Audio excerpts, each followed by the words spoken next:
us now to talk Nova and more. Sean Brace from PhillyInfluencer.com. Good morning, Sean. Hey, good morning. It's about time we got some Nova. You know, I'm a Nova alum. I graduated. We've been talking Nova for weeks.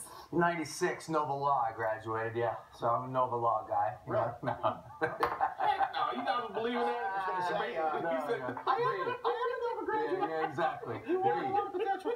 And you gotta love the four teams that are in the Final Four. You have to love the four teams that are in the Final Four. I mean, right now, look, I think Oklahoma, Buddy Hield is a tough opponent to stop. I mean, he's on like that Kimball Walker type mode. But on the other side, Syracuse, number 10 seed, never happened before. UNC, maybe the best in the tournament right now. So I loved both matchups. Looking forward to Saturday. So, I mean, obviously we know they have to get through Oklahoma, but if you look at the three other teams that are left standing right now, which team do you think would give them the toughest challenge? Oh, man.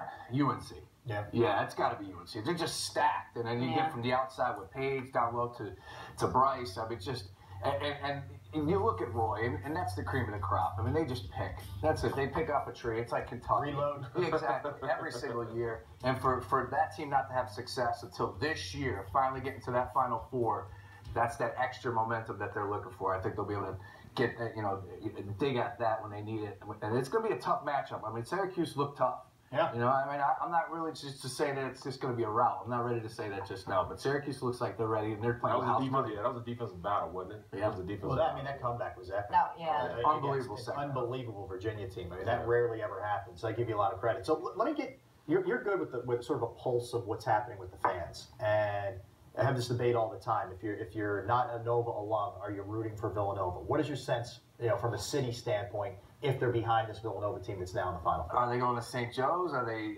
Let's just say, you name it. Neutral parties or alums from other schools. You're rooting for Villanova. I feel that way, but there are a lot of people that disagree with Here's that. what I'll tell you. Those people need to go home. No, see, this is what it comes down to for me. I spent a couple of years down there in the Triangle in Raleigh, North Carolina.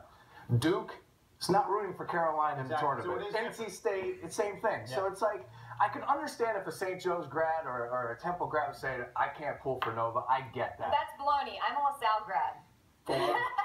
Notice I didn't say anything about LaSalle. I said I'm a LaSalle grad. No. I mean, like, I graduated from a college in this city, and of course you want your city. You're proud of your city schools. I'm with you. A neutral party, like Rob said, sure. But if you represent the other university, I can't say you just flip the switch and all of a sudden go Nova. Because you're proud of your city. You're proud of where you're from. I understand that, but there's no way on God's green earth, there's no way in hell that I'm going to root any way, any shape, form, or fashion with the Kansas Jayhawk, consider I went to Kansas State University. There it is.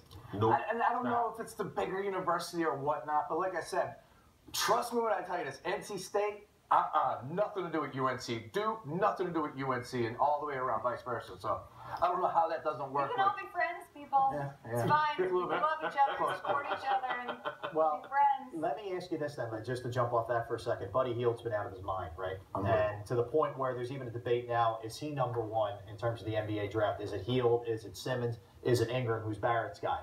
Where do you stand with that? Yeah, see, a couple weeks ago when I was here, and I was just adamant about Ben Simmons, which I still am. I still believe Ben Simmons is the best player in this draft. Buddy Hield is incredible. Yep. I mean, I think he's going to be able to do it at the professional level, at the next level. I mean, he's a scorer, and he can create his own shot. You're going to see that on Saturday night.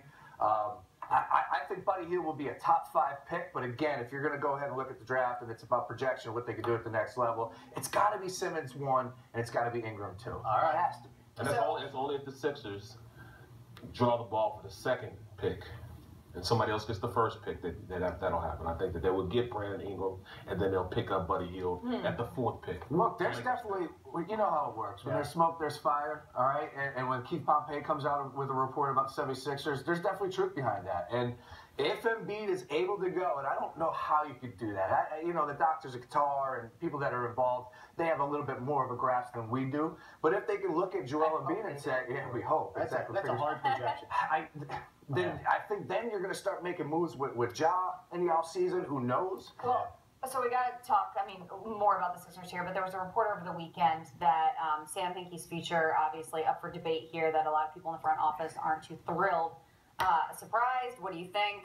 Not surprised. Not surprised, but Jerry Colangelo came in, Mhm. you know, and I think that there was definitely some truth exactly when there's smoke, there's fire to people with his player relationships, people wondering what's going on inside, you know, the organization. I think there's definitely truth with that because I'm even on board with this, and I know all the, you know, the people that want to say trust the process. There's a lot of Sixer stands out there that just don't want to hear this. I don't care if you get a healthy Embiid, Dario Saric, you link up with these picks. Nothing is guaranteed that we're going to turn this around next year or the year after that. Nothing is guaranteed. What are you talking about? They're going to be great next year. Exactly. It looks great on paper. I'm with you, but nothing is guaranteed. So I think Jerry Colangelo tells you, with the addition of Jerry Colangelo, that tells you how the organization feels about Sam Hinkie. Yeah, I mean, I'm in your camp when it comes to that. I thought the second Colangelo came on board that Sam Hinkie's future was up in the air. Now, they give him the season, they see what he does. If they're impressed with it, they're happy with it, then that's one thing. But if it's status quo, then how do you keep him around? I agree with you. I think he's already been